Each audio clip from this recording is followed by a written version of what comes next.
For most people, smartphones are a map of our lives. They hold so much sensitive info on where we've been, who we've seen, what we've read recently, how we've spent our money. Eva Galperin is an expert on smartphone security and knows all too well how this info can be misused. Galperin is the executive director of cybersecurity at the Electronic Frontier Foundation, a nonprofit digital rights group. I had a colleague, Kevin Bankston, who once described access to someone's phone as being equivalent to access to someone's mind. You can get a very good idea of what they're doing and what they're thinking by understanding what is happening on their cell phone. And the reason for that is because, first off, your cell phone is a tracking device.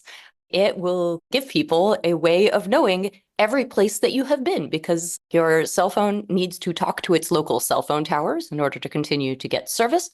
And it also often has location services turned on, so that information goes to a bunch of other places. And people tend to take their cell phones with them everywhere. And the gathering of precise location data is just one example. Phones also hold so much sensitive financial and personal information, web browsing data, messages, and so on. Galperin breaks down the different classes of hackers that work to gain access to this info. She outlines the basic brand of bad guys who try to get money through persuasion or blackmail.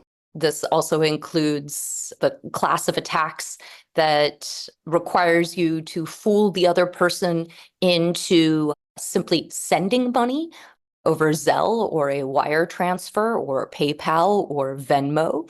And also blackmail attacks. You get all kinds of really interesting blackmail attacks where somebody breaks into your phone or one of your accounts, finds some sort of sensitive data and says, I will leak this sensitive data to the public or to your contacts list or to your employer or to your parents or something along those lines if you don't give me money. And this is actually something that I saw just last week. I was contacted by a journalist who had been targeted in this way.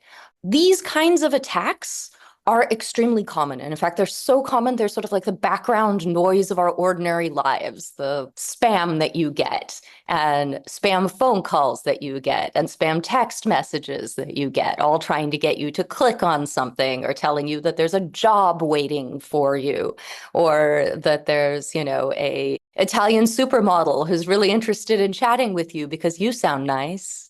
The good news is that these hackers use a shotgun approach where they target hundreds or thousands of people at a time. This means that if you don't respond, it's likely they'll leave you alone. Your best bet is not to respond and block the number. However, Galperin says there are other classes of attacks that may be harder to shake. It's common for aggressors in these situations to choose you for a specific reason. Often, if you are in a sort of domestic abuse situation, or if you are a public figure or somebody with like a large social media account, you may be targeted for harassment. And those are people who cannot be dissuaded simply by ignoring them and hoping that they leave you alone, which is just like a whole nother class of attack. And they are often people who know a lot about you because of the things that you have said on social media, or because they used to date you or live with you, or they are your parents. So they can often weaponize that kind of information against you, which is really worrisome. And then finally, the last attacker that I'm really concerned about is the government.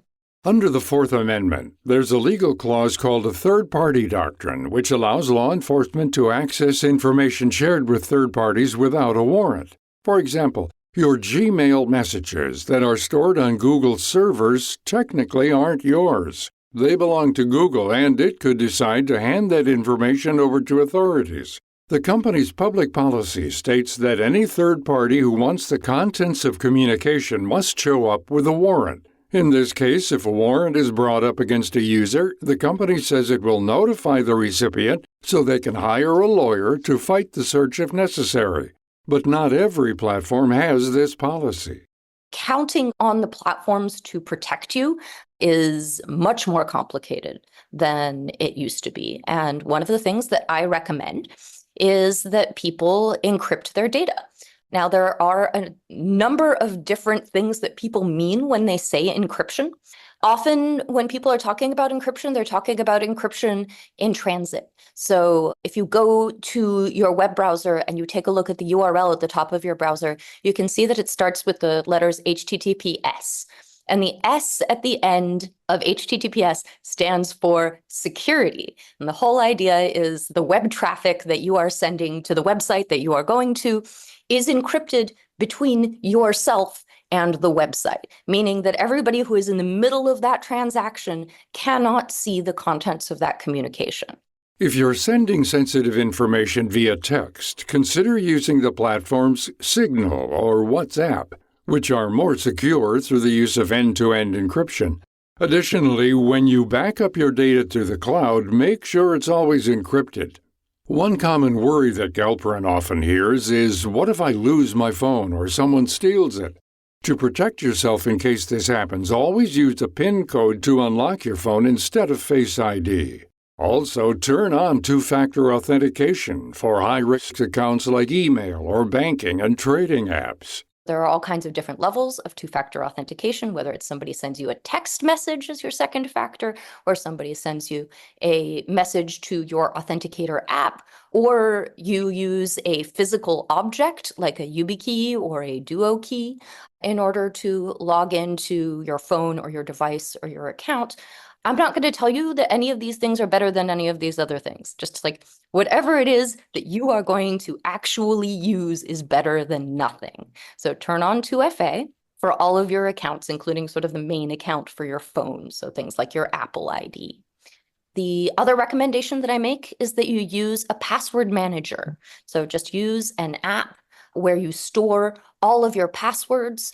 These apps often will create long, strong, unique passwords for you for all of your different accounts. And this is really useful because one of the ways in which hackers breach accounts the most often is that they will go through a data leak and they will find a password that you have used for an account, and they will simply try that username and that password on a bunch of other platforms. So if you reuse passwords, that is one way in which accounts are very frequently compromised.